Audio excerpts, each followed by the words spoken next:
전능하사 천지를 만드신 하나님 아버지를 내가 믿사오며 그 외아들 우리 주 예수 그리스도를 믿사오니 이는 성령으로 잉태하사 동정녀 마리아에게 나시고 본디오 빌라도에게 고난을 받으사 십자가에 못 박혀 죽으시고 장사한 지 사흘 만에 죽은 자 가운데서 다시 살아나시며 하늘에 오르사 전능하신 하나님 우편에 앉아 계시다가 저리로서 산자와 죽은 자를 심판하러 오시리라.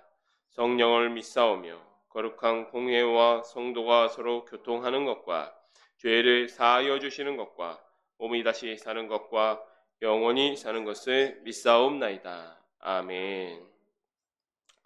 함께 545장 찬송하시겠습니다.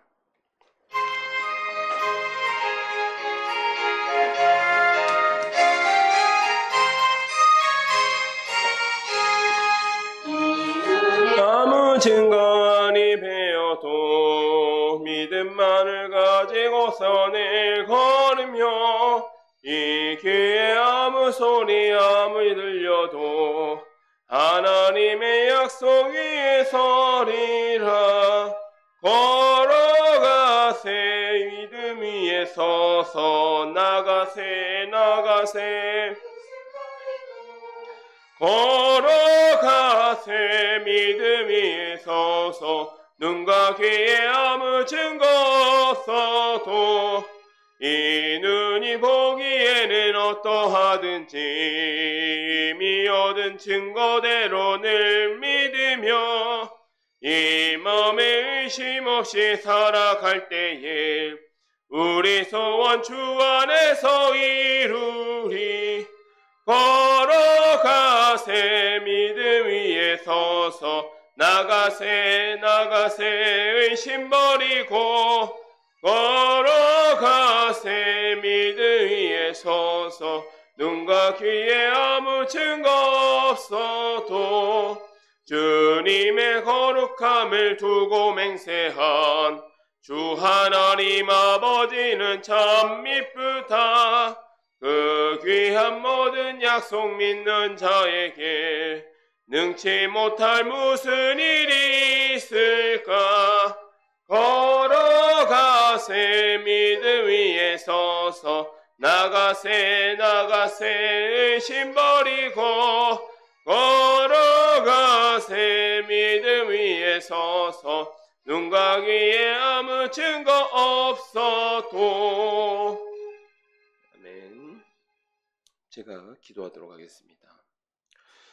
거룩하신 아버지 하나님, 창조주 하나님의 위엄과 영광을 찬송합니다. 또한 저희를 예배의 자리로 불러주신 아버지의 은혜에 감사를 드립니다. 하나님, 지금 우리나라는 새로운 지도자를 뽑는 시간이 되었습니다. 하나님의 섭리로 하나님의 정의와 공의를 실현할 수 있는 지도자가 선출되며 분열되었던 나라가 통합되는 그러한 은혜를 허락하여 주시옵소서. 또한 저에게 지혜를 허락하여 주셔서 그러한 지도자를 알아보고 선출할 수 있는 그런 능력을 주시기를 소원합니다.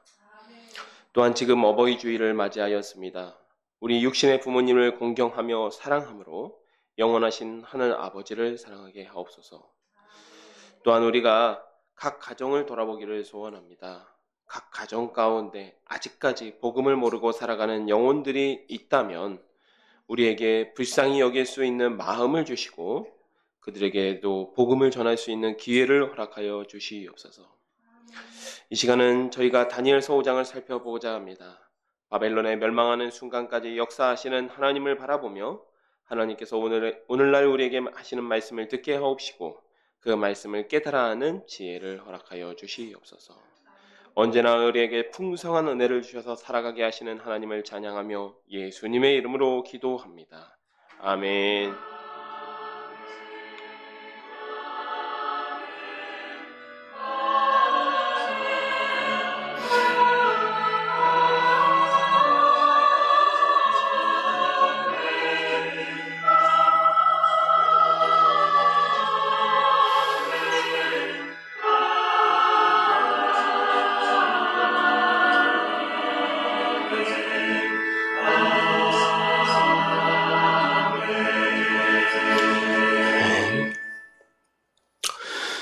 시간 우리에게 주신 하나님의 말씀은 다니엘서 5장 25절에서 28절 말씀입니다. 다니엘서 5장 25절에서 28절 말씀입니다.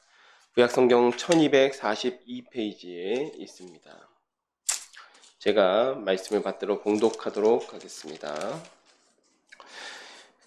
기록된 글자는 이것이니 곧 메네 데겔 우바르시니라. 이 글을 해석하건대 메네는 하나님이 이미 왕의 나라의 시대를 세워서 그것을 끝나게 하셨다 하며, 데겔은 왕을 저울에 달아보니 부족함이 보였다 하며, 베레스는 왕의 나라가 나뉘어서 메대와 바사 사람에게 준 바 되었다 함이니이다 하니. 아멘. 네. 우리가 오전 시간에는 느부갓네살의 금 신상 사건과 두 번째 꿈을 살펴보았습니다. 첫 번째 꿈을 꾸고 나서 거대한 신상 가운데 자신이 신상의 금머리라는 해석을 듣고 나서 느부갓네살은 금 신상을 세웁니다. 하나님께서 세우시는 한 나라가 온다라는 계시, 그 계시가 그의 첫 번째 꿈의 주된 가장 핵심적인 내용이었음에도 불구하고 그는 그 계시를 자신의 위엄을 높이는 기회로 삼았습니다. 두라 평원에 건설된 금 신상은 느부갓네살의 위엄을 높이고 다민족 국가였던 바벨론을 통합하기 위한 정치적인 목적으로 사용됩니다. 세 친구는 생명을 걸고 여호와 하나님에 대한 신앙을 지켜서 우상에게 절하지 않았습니다. 그들은 믿음을 가지고 풀무불에 들어가는 선택을 한 것인데 하나님께서 보호하셔서 옷자락조차 그을리지 않고 타는 냄새조차도 나지 않는 완전하신 보호로 함께 해주심으로 하나님에 대한 믿음을 지킨 자를 구원해 주십니다. 느부갓네살의 두 번째 꿈에서는 그의 교만을 징계하시며 이 세상의 주권이 하나님께 있음을 보여주십니다.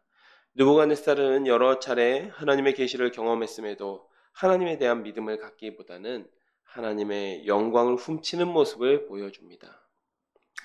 결국 하나님께서 꿈에서 계시하신 대로 7년 동안 짐승처럼 지내며 왕위를 상실했다가 돌아와서 하나님의 주권을 인정하며 하나님을 찬양하는 조서를 바벨론 제국 전역에 반포합니다. 다니엘서 시작부터 나타난 하나님의 주권을 느부갓네살이 드디어 진정으로 인정하며 하나님을 찬양하게 된 사건이었습니다. 오후에 살펴볼 5장은 다니엘서 4장 이후로 최소한 20년 이상 흐른 시점입니다. 최소한이라는 것은 이제 느부갓네살 사후로 23년이 흐른 후에 이 바벨론 제국이 멸망하거든요. 그래서 상당히 시간이 경과한 후입니다. 1절부터 살펴보도록 하겠습니다. 벨사살 왕이 그의 귀족 1000명을 위하여 큰 잔치를 베풀고 그 1000명 앞에서 술을 마시니라. 벨사살이 술을 마실 때 명하여 그의 부친 느부갓네살이 예루살렘 성전에서 탈취하여 온 금은 그릇을 가져오라고 명하였으니 이는 왕과 귀족들과 왕후들과 후궁들이 다 그것으로 마시려 함이었더라. 이에 예루살렘 하나님의 전성도 중에서 탈취하여 온 금그릇을 가져오매 왕이 그 귀족들과 왕후들과 후궁들과 더불어 그것으로 마시더라. 그들이 술을 마시고는 그 금, 은, 구리, 쇠, 나무, 돌로 만든 신들을 찬양하니라. 그때 사람 손가락들이 나타나서 왕궁 촛대 맞은편 석회벽에 글자를 쓰는데 왕이 그 글자 쓰는 손가락을 본지라. 이에 왕의 즐기던 얼굴빛이 변하고 그 생각이 번민하여 넓적다리 마대가 녹는 듯하고 그의 무릎이 서로 부딪힌지라. 왕이 크게 소리질러 술객과 갈대아 술사와 점쟁이를 불러오게 하고 바벨론의 지혜자들에게 말하되 누구를 막론하고 이 글자를 읽고 그 해석을 내게 보이면 자주색 옷을 입히고 금사슬을 그의 목에 걸어주리니 그를 나라의 셋째 통치자로 삼으리라 하니라. 그때 왕의 지혜자가 다 들어왔으나 능히 그 글자를 읽지 못하며 그 해석을 왕께 알려주지 못하는지라. 그러므로 벨사살 왕이 크게 번민하여 그의 얼굴빛이 변하였고 귀족들도 다 놀라니라. 왕비가 왕과 그 귀족들의 말로 말미암아 잔치하는 궁에 들어왔더니 이에 말하여 이르되 왕이여 만수무강하 없어서 왕의 생각을 범인하게 하지 말며 얼굴빛을 변할 것도 아니니이다. 왕의 나라에 거룩한 신들의 영이 있는 사람이 있으니 곧 왕의 부친 때에 있던 자로서 명철과 총명과 지혜와 신들의 지혜와 같은 자니이다. 왕의 부친 느부갓네살 왕이 그를 세워 박수와 술객과 갈대아 술사와 점쟁이의 어른으로 삼으셨으니 왕이 벨드사살이라 이름하는 이 다니엘은 마음이 민첩하고 지식과 총명이 있어 능히 꿈을 해석하며 은밀한 말을 밝히며 의문을 풀 수 있었나이다. 이제 다니엘을 부르소서. 그리하시면 그가 그 해석을 알려드리리다 하니라. 아멘. 이 벨사살 왕이 잔치를 벌입니다. 그런데 당시 이 잔치를 벌이던 이 시점, 딱 그 날이 어떤 날이냐면 메대와 페르시아 연합국이 바벨론 영토를 점령하면서 오다가 바벨론 성을 포위하고 있었던 시점입니다. 그런데 이 메대 페르시아 연합군, 그러니까 이 사실상 사령관은 고레스였고 이 명목상의 사령관은 이제 다리오 왕이었던 것 같아요. 왜냐면 다리오 왕이 이제 고레스의 외삼촌으로 보여지거든요. 그래서 이렇게 쉽게 그 점령할 수 있었던 이유 중에 하나가 뭐냐면 이때 당시에 이 바벨론의 주력군이 사실은 다른데 원정을 가 있었습니다. 바벨론 주력이 다른데 원정 가 있다 보니까 이 바벨론 이 도성이 지금 포위되는 상황에 이르게 된 것이죠. 이 시점이 언제냐면 주전 539년입니다. 539년이에요. 근데 느부갓네살 왕이 562년에 죽습니다. 느부갓네살이 주전 562년에 죽고 23년이 흐른 후 바벨론 539년에 이런 일이 벌어진 거죠. 그러니까 사실은 이 두 번째 꿈이 바벨론 왕이 죽던 해에 일어났던 일이라고 하더라도 23년이나 흐른 시점이죠. 상당히 많은 시간이 흐른 시점입니다. 물론 두 번째 꿈이 언제 있었는지는 저희가 알 수는 없습니다. 이 바벨론의 역사를 살펴보면요, 느부갓네살 왕의 아버지였던 나보폴라살이 갈대아인들의 장군이었습니다. 그런데 이 나보폴라살이 갈대아인들을 이끌고 아수르의 반란을 일으켜서 바벨론이란 나라를 세웁니다. 그리고 반란을 일으킨 데 그친 게 아니라 나중에는 결국 본국이었던 아수르를 무너뜨립니다. 그리고 느부갓네살은 그 아수르가 멸망하는 거를 막기 위해서 지원군을 보냈던 그 애굽과 일전 불사를 합니다. 그래서 갈그미스라고 하는 지역에서 전투를 벌이는데요. 갈그미스 전투에서 이 애굽 군대를 박살을 냅니다. 이게 여로보암이 아니라 여호야김 왕 3년입니다. 그래서 1차 침입입니다. 이게 1차 침입이에요. 그러니까 갈그미스, 이스라엘 북쪽 갈그미스 지역에서 이 이집트 군대와 이 바벨론 군대가 패권을 두고 일전을 불살한 거죠. 그리고 바벨론 군대가 이기면서 이 바벨론 군대가 밀고 내려와서 유다를 포위하고 다니엘과 세 친구를 1차 포로로 잡아간 것입니다. 그래서 그 이후부터 느부갓네살 왕 시절에 이 바벨론은 전성기를 누립니다. 그래서 유다가 멸망했던 것도 느부갓네살 왕 시절이죠. 그런데 느부갓네살이 사실은 천하의 영웅이라고 볼 수 있는 인물이었는데 느부갓네살이 죽고 나서 급격하게 이 바벨론의 이 국력이 기울기 시작합니다. 느부갓네살이 죽고 나서 등극했던 사람이 에윌무로닥입니다. 이 에윌무로닥은 성경에 어떤 인물로 유명하냐면 여호야긴 왕을 석방시킨 왕이었어요. 그런데 통치 기간이 2년밖에 되지 않습니다. 왕이 돼서 여호야긴 왕을 석방했는데 반란으로 죽습니다. 암살당해요. 반란으로 암살을 당하고 반란으로 암살을 당합니다. 그리고 5장 당시의 왕은 나보니더스였습니다. 나보니더스라고 하는 왕이었는데 이 왕 역시 쿠데타로 집권한 왕이었어요. 쿠데타를 일으켜서 집권했어요. 집권하고 나서 이 나보니더스가 이때 당시에 마지막 바벨론의 왕이었습니다. 마지막 바벨론 왕이 벨사살이 아니라 사실은 나보니더스입니다. 엄밀하게 말하면요. 그리고 그 나보니더스가 바벨론의 주력군을 이끌고 원정을 나가 있었던 시점에 이런 일이 발생한 겁니다. 그럼 이 벨사살 왕이 누구이냐? 바벨론 역사에 벨사살이라는 왕이 없었기 때문에 일부 자유주의 신학자들이나 비평학자들이 이 다니엘서 이거 봐라 이거 맨 꿈 얘기만 나오고 그다음에 뒤에 뭐 역사 얘기가 나오고 그러니까 이거 아니다 이거 그냥 나중에 모든 역사가 다 기록된 다음에 나중에야 그 역사를 참고해서 유대인들이 꾸며낸 거다. 소설책이다라고 주장했었어요.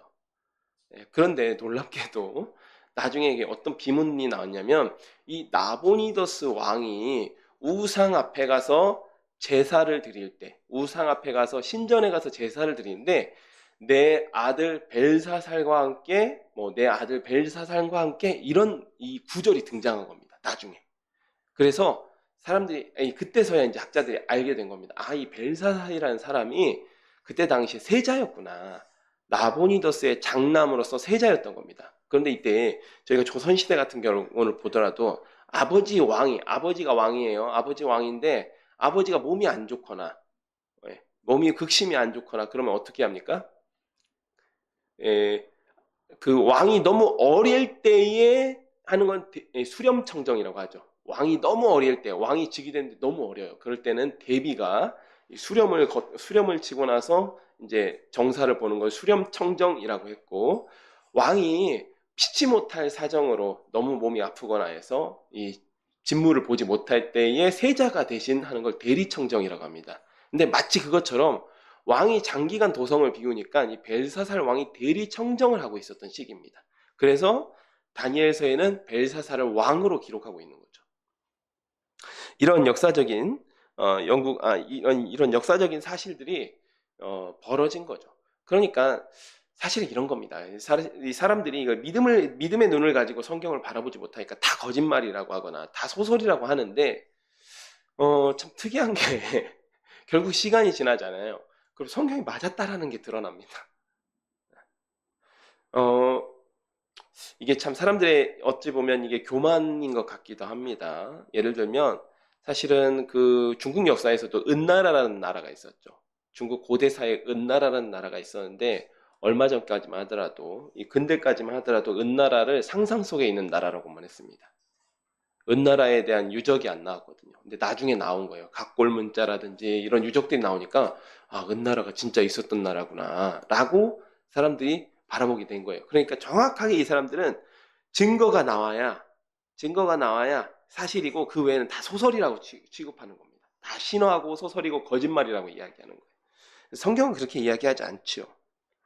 성경은 늘 진실하게 기록하고 있습니다. 그런데 이 벨사살 왕이 바벨론 도성이 포위된 상황에서 바벨론 성의 견고함을 믿고 잔치를 벌이고 있었습니다. 왜냐면 이게 주력 군대가 자리를 비운 상태에서 도성이 포위됐어요. 근데 도성이 천혜의 요새거든요. 바벨론 도성이. 그러니까 잘 버티고 있잖아요. 그러면 바벨론 주력군이 돌아올 거 아닙니까? 그러면 도리어 어떤 결과가 벌어집니까? 메데 페르시아군이 역으로 포위당하게 되는 거죠. 이제 그렇기 때문에 그러한 바벨론 성의 견고함을 믿고 이 벨사살 왕이 잔치를 벌이고 있었답니다. 벨사살 왕이 안 그래도 도성이 포위당해서 왕으로서 체면이 매우 손상되어 있는 상황이었죠. 그런데 이 잔치를 벌이다 보니까 나름 이 사람이 좀 허세를 부리고 싶었나 봅니다. 그러니까 자기 위엄을 드러내기 위해서 예루살렘 성전에서 약탈한 그릇으로 술 마시는 일을 합니다. 이 성전에서 약탈된 그릇이 왜 등장하느냐? 다니엘서 1장 2절에 나옵니다. 다니엘서 1장 2절에 여호와 하나님께서 여호야김 왕과 성전의 그릇 몇을 바벨론 왕의 손에 넘기셨더라. 그리고 바벨론 왕은 그것을 신할에 있는 자기 신전에다가 신전 보물창고에 두게 됩니다. 그거를 가지고 와서 거기에다 술을 담아서 마셨다라는 것이죠. 참 우리 속담에 그런 말이 있죠. 참 죽을 사람은 죽을 게 만든다 하고 벨사살 왕이 그랬던 것 같습니다. 딱 그 상황이죠. 그 모습을 지켜보시던 하나님께서 야, 이거 두고 봤는데 이젠 진짜 안 되겠다 해서 손가락을 보내서 손가락이 나타나게 하셔서 석회벽에 딱 글을 쓰십니다. 6절을 보면요. 갑자기 신비로운 모습을 본 벨사살 왕의 무릎이 서로 부딪힐 정도로 다리에 힘이 풀렸다라고 기록하고 있습니다. 다리가 덜덜덜 떨리는 모습을 두 무릎이 부딪혔다라고 표현하고 있는 것이죠. 왕이 그 신비를 풀어낸 자들을 나라의 셋째 통치자로 삼겠다고 선포합니다. 여기서 셋째 통치자라는 말에도 힌트가 있습니다. 그러니까 성경을 정밀하게 안 보면 성경을 다 그냥 못 믿는 걸로 통치하는 이유가 셋째 통치자라는 말을 왜 셋째 통치자냐? 자기 아버지가 살아계시니까 셋째 통치자인 거예요. 자기 아버지가 살아계시죠. 자기는 세자죠, 지금. 왕세자잖아요. 자기 아버지 살아계시고 자기 아버지가 첫 번째 통치자이시고 자기는 실질적으로 실물을 보고 있는 두 번째 통치자, 왕세자, 벨사살 왕이 두 번째 통치자. 그러니까 자기 다음으로 삼아주겠다는 말이 셋째 통치자로 삼겠다라는 말입니다. 조금 어렵게 표현하면 1인지하 만인지상의 자리 삼아주겠다 이렇게 약속을 한 것이죠. 성경은 이렇게 늘 진실을 기록합니다. 사람들이 믿지 못할 뿐입니다. 그런데 바벨론 수사들이 전혀 해석을 해내지 못하자 보다 못한 왕비가 거룩한 신들의 영이 있는 벨드사살을 부르라 라고 왕에게 충고를 합니다. 그리고 11절에 보면 붙인 느부갓네살이라고 기록되어 있는데 이 붙인 아버지라는 단어입니다. 근데 히브리어로 아버지라는 단어를 아부라고 하고 아들이라는 단어를 벤이라고 하는데 이 아부라는 단어가 반드시 아버지를 이야기하는 건 아니에요. 예. 아버지를 반드시 얘기하지 않습니다. 마찬가지로 벤이라는 단어도 반드시 아들을 이야기하지 않습니다. 보통 여러분 이런 성경에 이런 표현 많이 나오죠. 이스라엘 자손들 이런 표현 나오죠. 그럼 이 원어 찾아보면 벤 이스라엘입니다. 이스라엘의 아들들 그런 의미입니다. 그리고 성경에 이런 표현 나오죠. 그 조상과 함께 자니라. 열왕기상에 그런 표현 많이 나오죠. 열왕기 상하에 그 조상과 함께 자니라. 거기에서 있는 조상이 아부입니다. 그러니까 그 아버지와 함께 죽었다. 그 이야기가 아니라 여기서 아부라는 단어고 아버지, 아버지들의 아버지, 아버지들의 아버지 이렇게 의미가 확장되다 보면 조상이라는 의미가 되는 거고 마찬가지로 아들, 아들의 아들, 아들의 아들 하다 보면 그 의미가 확장돼서 자손들, 백성들 이런 의미가 되는 것입니다. 그러니까 여기서 이 벨사살 왕을 느부갓네살의 아들이라고 생각하시면 안 됩니다. 그런 이제 의미의 확장적인 그때 당시에 이제 히브리 문화권의 그런 문화적인 의미가 있는 것이죠. 자, 그 다음에 13절부터 살펴보도록 하겠습니다. 이에 다니엘이 부름을 받아 왕의 앞에 나오매 왕이 다니엘에게 말하되 내가 나의 부왕이 유다에서 사로잡아온 유다 자손 중에 그 다니엘이냐 내가 내게 대하여 들은즉 내 안에는 신들의 영이 있으므로 내가 명철과 총명과 비상한 지혜가 있다 하도다. 지금 여러 지혜자가 술객을 내 앞에 불러다가 그들에게 이 글을 읽고 그 해석을 내게 알게 하라 하였으나 그들이 다 그 해석을 내게 보이지 못하였느니라. 내가 내게 대하여 들은즉 너는 해석을 잘하고 의문을 푼다 하도다. 그런즉 이제 내가 이 글을 읽고 그 해석을 내게 알려주면 내게 자주색 옷을 입히고 금사슬을 내 목에 걸어주어 너를 나라의 셋째 통치자로 삼으리라. 이게 이제 벨사살 왕이 한 말이거든요. 여러분 여기서 어떤 것들이 느껴지시나요 혹시? 느부갓네살이 다니엘을 대하는 태도랑 조금 다르죠. 다른 것 같지 않습니까? 느부갓네살과 다니엘은 사실 상호간에 약간의 존중이 있었습니다. 느부갓네살은 비록 신하였지만 다니엘 신세를 진 적이 많이 있기 때문에 다니엘에 대해서도 상당히 호의적으로 대하고 다니엘도 이 느부갓네살 왕을 상당히 공경을 다해서 대하고 있는 모습입니다. 하지만 벨사살 같은 경우는 나이도 어린 사람이니 상당히 이 다니엘을 찾은 지도 오래된 것 같고 다니엘이 있는지도 모르는 것 같고 다니엘에 대해서 하대하면서 얘기하고 있죠. 그리고 다니엘의 대답을 보면 다니엘도 굉장히 적대적으로 이야기합니다. 이 벨사살 왕이 벌인 이 일, 하나님의 그 성전에 예루살렘 성전에 그 그릇을 꺼내다가 금그릇을 꺼내다가 술 마신 사건부터가 이미 굉장히 화가 나 있는데 하나님의 계시의 말씀을 전하면서도 굉장히 있는 그대로 전하면서 굉장히 공격적으로 이야기하고 있습니다. 한번 보시기 바랍니다. 다니엘이 왕에 대답하여 때요. 왕의 예물은 왕이 친히 가지시며 왕의 상급은 다른 사람들에게 주옵소서. 그럴지라도 내가 왕을 위하여 이 글을 읽으며 이의 해석을 아뢰리이다. 왕이요, 왕의 선물은 왕이나 하십시오. 당장 지금 그렇게 이야기하고 있죠. 왕이여, 지극히 높으신 하나님의 왕에 붙인 느부갓네살에게 나라와 큰 권세와 영광과 위엄을 주셨고 그에게 큰 권세를 주셨으므로 백성들과 나라들과 언어가 다른 모든 사람들이 그의 앞에서 떨며 두려워하였으며 그는 임의로 죽이며 임의로 살리며 임의로 높이며 임의로 낮추었더니 그가 마음이 높아지며 뜻이 완악하여 교만을 행함으로 그의 왕위가 패한 바 되며 그의 영광을 빼앗기고 사람 중에서 쫓겨나서 그의 마음이 들짐승의 마음과 같았고 또 들나귀와 함께 살며 또 소처럼 풀을 먹으며 그의 몸이 하늘의 이슬에 젖었으며 지극히 높으신 하나님이 사람의 나라를 살리시며 자기의 뜻대로 누구든지 그 나라에 세우시는 줄을 알기에 이르렀나이다. 여기서 이 얘기를 왜 굳이 꺼내냐면 아니, 지금 이를테면 느부갓네살 왕은 예를 들어서 조선시대로 따지면 세종대왕 같은 인물입니다. 아니, 당신 조상 느부갓네살도 감히 하지 못했던 일인데 어떻게 이런 일을 벌일 수 있냐라고 지금 책망하고 있는 것이죠. 자, 그리고 22절입니다. 벨사살 왕이요, 왕은 그의 아들이 되어서, 역시 자손이라는 의미입니다. 아들이 되어서 이것을 다 알고도 아직도 마음을 낮추지 아니하고 도리어 자신을 하늘의 주제보다 높이며 그의 성전 그릇을 왕 앞으로 가져다가 왕의 귀족들과 왕후들과 후궁들이 다 그것으로 술을 마시고 왕이 또 보지도 듣지도 알지도 못하던 금, 은, 구리, 쇠와 나무와 돌과 나무 돌로 만든 신상들을 찬양하고 도리어 왕의 호흡을 주장하시고 왕의 모든 길을 작정하시는 하나님께는 영광을 돌리지 아니한지라. 이러므로 그의 앞에서 이 손가락이 나와서 이 글을 기록하였나이다. 기록된 글자는 이것이니 곧 메네 데겔 우바르신이라. 이 글을 해석하건대 메네는 하나님이 이미 왕의 나라의 시대를 세워서 그것을 끝나게 하셨다 하며, 데겔은 왕을 저울에 달아보니 부족함이 보였다 하며, 베레스는 왕의 나라가 나뉘어서 메대와 바사 사람에게 준바되었다 함이니이다 하니, 이에 벨사살을 명하여 그들이 다니엘에게 자주색 옷을 입게 하였고 금사슬을 그의 목에 걸어주고 그를 위하여 조서를 내려 나라의 셋째 통치자로 삼으니라. 그날 밤에 갈대아 왕 벨사살이 죽임을 당하였고 메대 사람 다리오가 나라를 얻었는데 그때 다리오는 62세였더라. 이 다니엘의 대답을 보면요, 4장까지 있던 사장에 있었던 느부갓네살에 대한 대답과 온도차가 느껴집니다. 느부갓네살과 다니엘의 대화를 보면 다니엘이 느부갓네살 왕을 상당히 공경하면서도 존중하고 있습니다. 굉장히 느부갓네살에게 안 좋은 계시가 내려오니까 이 계시는, 이 말씀은 왕의 대적들에게, 왕을 미워하는 자들에게 이루어지기를 원합니다 라고 하면서 굉장히 조심스럽게 이야기하면서 마지막에 또 어떻게 합니까?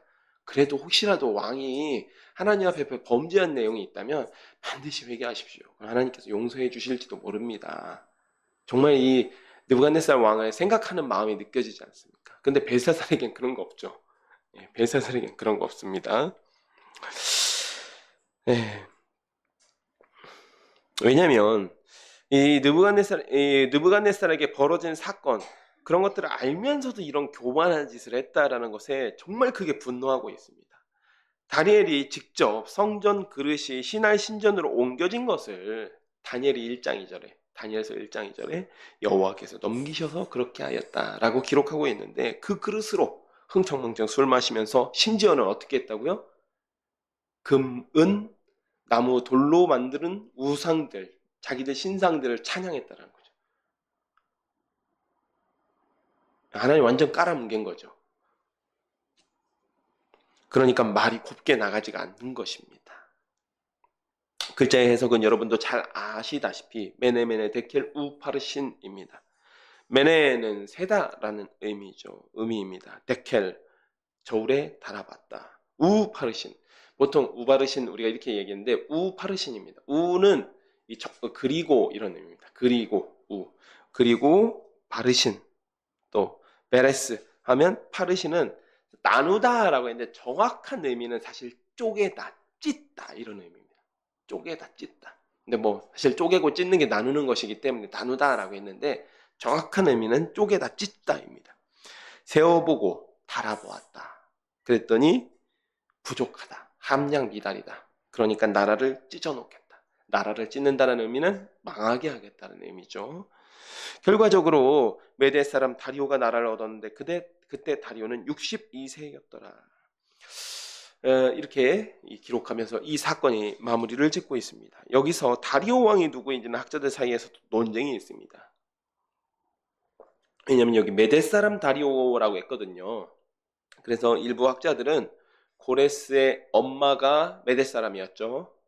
나중에 신구약 중간사를 하면 함께 이야기하겠는데, 고레스의 어머니가 메대 사람이었습니다. 그렇기 때문에 고레스를 메대 사람이라고 부른 것이다 라고 주장하는 일부의 학자들이 있고, 또 어떤 학자들은 이 다리오라는 왕 이름이, 이 왕명이 사실 세계사 역사에는 등장하지 않아서 이렇게 추측을 낳는 겁니다.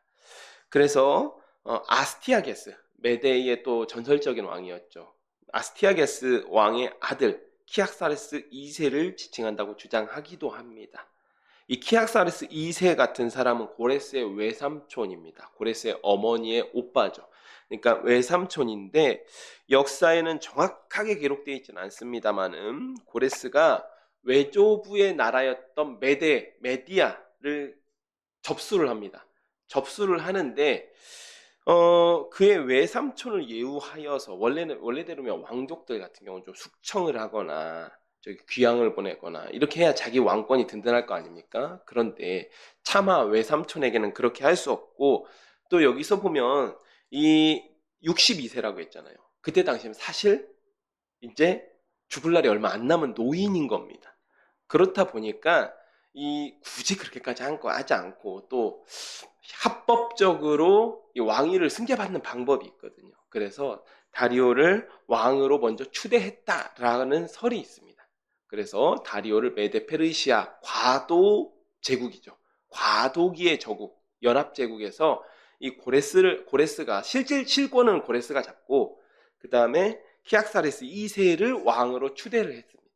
그러니까 과거에 보면 우리나라 자꾸 조선시대 얘기를 해서 죄송합니다만 조선시대에도 이런 일이 있었습니다. 2차 왕자의 난이 벌어져서 이방원이 자기 형제들을 참살을 합니다. 왕위권을 다 계승해요. 그런데 즉시 자기가 왕위에 등극하려니까 좀 민심이 안 좋거든요. 그러니까 어떻게 합니까?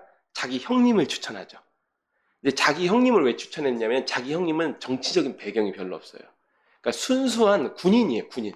자기 형님은 실제로 아버지 이성계를 따라다니면서 성장한 군인 출신이거든요. 그러니까 군인 출신으로 정치력도 부족하고 세력이 별로 없으니까 정종 이방과를 자기 선대의 왕으로 추대하고 자기가 나중에 합법적으로 승계를 받습니다. 승계를 받아요. 그렇기 때문에 마치 그런 것처럼 고레스가 자기 외삼촌을 왕으로 추대했습니다. 그래서 31절에 다리오의 나이가 62세였다라는 기록이 이러한 주장을 뒷받침한다고 볼 수 있습니다. 이 바벨론 함락에도 일종의 비사가 있는데 아주 간략하게 이야기하면 사실 바벨론은 그때 당시에 굉장히 철옹성이었습니다. 그때 당시 기술이나 군사력으로는 이제 함락시키기가 상당히 어려웠는데 튼튼한 성벽을 가진 난공불락의 도시를 정식으로 포위 공선정을 한 거 아니었습니다. 정식으로 이렇게 포위해서 공성정을 할 것처럼 이렇게 분위기를 몰아가고 그 다음에 그게 아니라 바벨론 성 안으로 흐르던 유브라데스 강의 물길을 바꾸어서 그 수구를 통해서 들어가서 잔치를 벌이고 있던 벨사살 왕과 귀족들을 일거에 급습해서 성을 함락시킵니다. 근데 이때 당시에는 보면 이 일을 실행했던 총사령관의 이름이 구바루라고 하는 페르시아 이 군인이 있었는데 이때 당시에 이 바벨론에 아무리 수구로 들어간다고 해도 그렇지 않습니까? 그래서 바벨론에 내통자들이 있었다고 합니다. 바벨론에 이제 첩자들이 있어서 그 사람들을 이용해서 내통자들로 하여금 성문을 열게 하고 그렇게 해서 급습해서 바벨론 성을 함락시킨 거죠. 그러니까 정석으로 함락시킨 게 아니라 일종의 개교를 이용해서 함락시킨 것입니다. 조금 더 길게 이야기하고 싶지만 이 시간 관계이기 때문에 다음에 이제 그 신구약 중간서 이야기할 기회가 있으면 그때 조금 더 자세하게 이야기하도록 하고요. 이 다니엘서 일관적 주제에 지금 이야기하고 있듯이 역사를 주관하시는 하나님에 대해서 말씀하고 있습니다. 천하를 평정한 바벨론 왕이죠. 이 다니엘서의 시작부터 이미 느부갓네살 왕은 천하를 평정하기 시작한 시점입니다. 다니엘서 시작 시점이 이미 이 갈그미스 전투에서 애굽을 패퇴시킨 시점이에요. 그러니까 천하의 패권을 이제 손에 막 잡은 시점인 것이죠. 그때부터 다니엘은 일관되게 이 모든 세상의 역사를 하나님께서 주관하고 계신다라고 이야기하고 기록하고 있습니다. 곳곳에 그 기록이 드러나요. 그러면서도 이 천하를 평정한 바벨론 왕이라도 다니엘서 5장에서는 천하를 평정한 바벨론의 왕이라도 하나님의 저울에 달려서 부족함이 드러났을 때는 여지없이 심판을 당한다는 걸 말씀하고 있는 것이죠. 그리고 두 번째 이야기는 이 사건에 직접 등장하지는 않아요. 직접 등장하지는 않지만 이 바벨론의 멸망과 함께 하나님께서 예비하신 고레스가 등장하는 사건의 계기가 됩니다. 가장 마지막에 나오죠. 고레스가 등장하는 계기가 됩니다. 이사야에서 언급된 그 고레스, 이사야에서 예언된 그 고레스가 다니엘서 5장을 통하여서 역사의 전면에 등장하게 됩니다. 그리고 이 고레스의 등장과 함께 이스라엘 백성의 70년의 포로 생활이 끝나고 하나님의 전적인 약속에 따라 예루살렘으로 귀환하게 되는 것입니다. 사랑하는 여러분, 다니엘서는 처음부터 끝까지 하나님의 주권에 대해서 말씀하고 있습니다. 이 주제에는 두 부류의 인물들이 등장합니다. 하나님의 주권을 신뢰하여 목숨을 바쳐서라도 여호와 하나님에 대한 신앙을 지키려 한 인물들과 자기의 힘에 취해서 하나님을 멸시한 인물들입니다. 결국 그러나 주권자 하나님의 손을 피할 수 있는 인물은 없습니다. 그런 존재는 없습니다. 우리는 벨사살 왕만 하나님의 저울에 달렸다고 생각하고 싶지만 지금 이 순간에도 우리는 하나님의 저울에 달리고 있습니다. 하나님은 공의로우시기 때문에 우리 역시 느부갓네살 왕이나 벨사살 왕과 동일한 기준으로 평가받을 것입니다.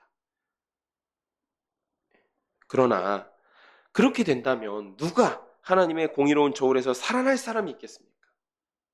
하나님이 공의를 가지고 우리를 공의의 기준을 들이대면 그 공의의 기준에 살아날 사람이 없는 겁니다. 그래서 그 공의의 저울추가 기울어지지 않도록 붙잡고 계시는 분이 예수 그리스도이십니다. 중보자이신 그분께서 공의의 저울추를 붙잡아 주시기 때문에 우리가 공의로운 하나님 앞에도 담대히 나갈 수 있음을 믿으시기를 바랍니다. 또 그분이 우리와 함께 계시기 때문에 천지의 주제이신 하나님의 능하신 손이 우리와 함께 하심을 믿으시기를 축복드립니다. 예수 그리스도의 은혜를 믿고 이렇게 이걸 믿는다면 예수 그리스도의 은혜를 믿고 방자할 수 없습니다. 어떤 이들은 예수 그리스도의 은혜가 임하였기 때문에 이제 우리가 자유하다라고 주장하지만 그럴 수 없습니다. 사도 바울은 이렇게 선포합니다. 그런즉 우리가 무슨 말을 하리요? 은혜를 더하게 하려고 죄에 거하겠느냐? 그럴 수 없느니라. 죄에 대하여 죽은 우리가 어찌 그 가운데 더 살리요? 이제 우리는 하나님의 공의의 저울 위에 두려워하진 않지만 그 은혜에 감사하며 순종하고 살아가야 하는 일이 남은 것입니다. 우리 샤론의 가족 여러분은 이제 그 하나님의 공의의 저울 위에서도 은혜 안에 거하게 하시는 예수 그리스도의 은혜에 감사하며 순종하며 살아가는 샤론의 가족들이 되시기를 축복하며 제가 기도하고 말씀을 맺도록 하겠습니다.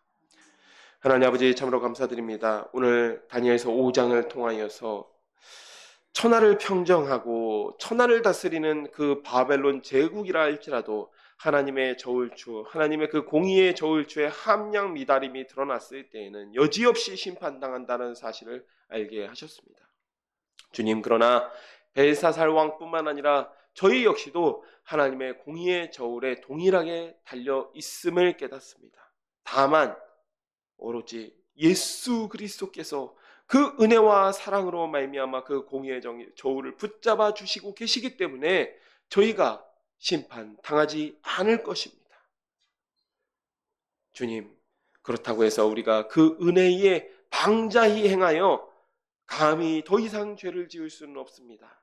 다만 예수 그리스도를 의지하고 그 인도하신 가운데 순종함으로 오직 의를 행하며 살아가게 하여 주시옵소서. 감사하며 예수님의 이름으로 기도드렸습니다. 아멘. 이 시간 54장 부르신 후에 주기도문으로 예배를 마치도록 하겠습니다.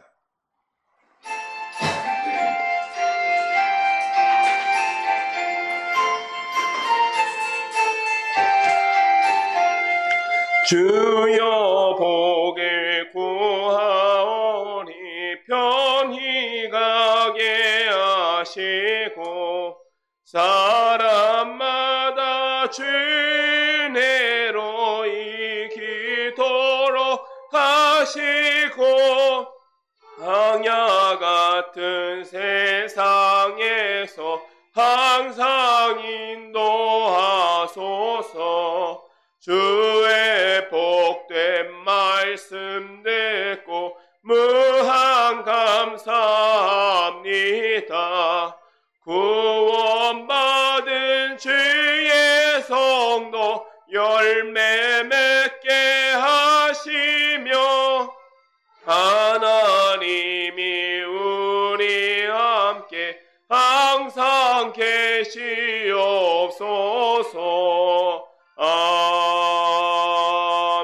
아멘.